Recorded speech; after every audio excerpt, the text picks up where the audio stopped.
have a friend with a strange hobby. She enjoys eating snails. One day, while we were out together, we came across an unusual snail by the roadside.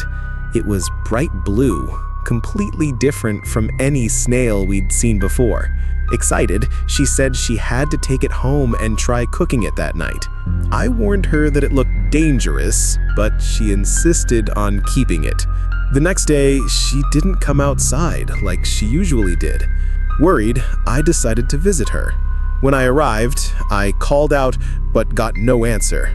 The door was slightly ajar, so I pushed it open and stepped inside. A foul, fishy smell filled the air, making me nauseous. Holding my breath, I searched for her room, but when I opened the door, what I saw left me speechless with fear. There was a giant snail, slimy and grotesque in the middle of the room, and then it slowly turned its head toward me. The face was identical to my friend's.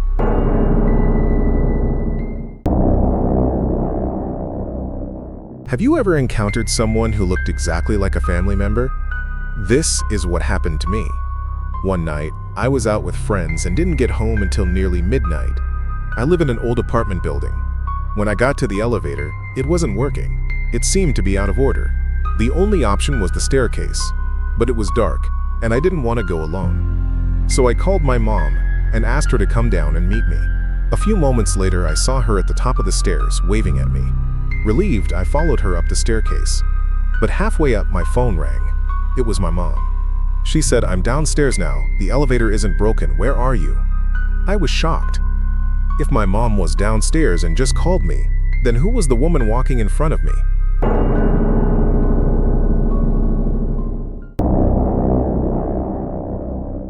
If you ever hear the sounds teke teke while walking on the street, run and don't look back. This story is about a Japanese schoolgirl who was often bullied by her classmates. One evening, while walking home along a quiet road, she was ambushed by the group who bullied her. They blocked her path and pushed her to the ground. In a panic, she ran away, trying to escape by crossing a railway track. But one of the bullies chased her and shoved her just as a train was coming. She was cut in half by the train. The horrifying part is that she didn't die immediately. She lay there in unbearable pain, clawing at the ground with her hands, making a scraping sound, teke teke. The bullies, terrified, ran off and pretended nothing happened. She died, full of hatred and rage. Since then, people claim to see a ghost, a girl with only her upper body, dragging herself with her hands, carrying a scythe. She wanders near train stations and empty roads at night, seeking out bullies to take her revenge.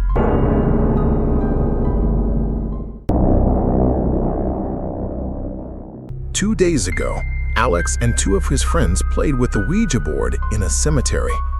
Each night after that, one of his friends died under mysterious circumstances.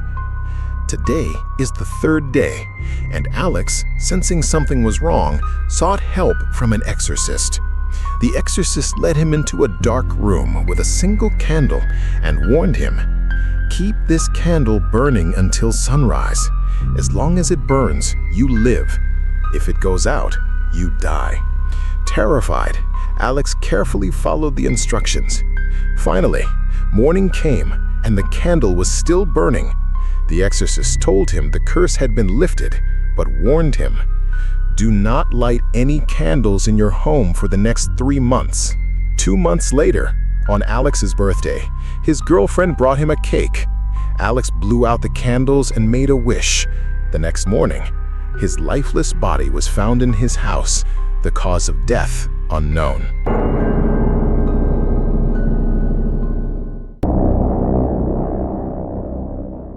A woman was waiting for her son, who had gone to a friend's birthday party.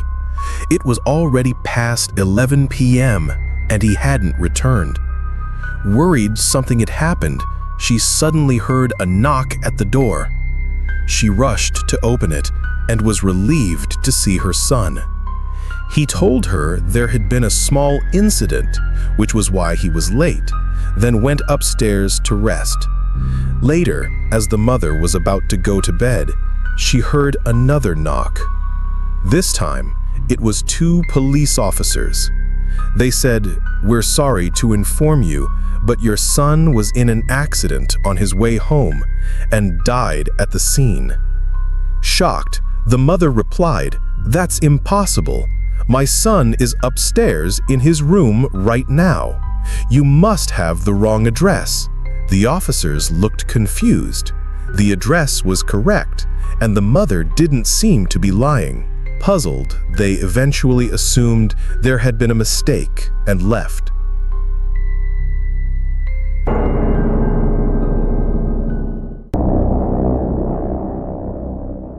That evening, we decided to play hide and seek. Emily was the seeker, and she leaned against a tree, counting slowly. 5, 10, 15. My friends and I quickly scattered to find hiding spots. I chose to hide behind a large tree. Suddenly, I jumped as someone gently tapped my shoulder. I turned around and saw Jake standing there, looking tense. "This spot's too obvious," he whispered. "Follow me." He quickly led me to a narrow, muddy ditch. "No one will find us here," Jake said confidently as we crouched down to hide. I peeked out and saw Emily already pulling out the first person from their hiding place, then the second. She was finding everyone so easily.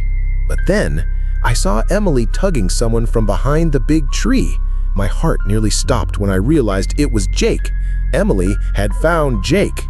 So then, who was hiding with me in the ditch?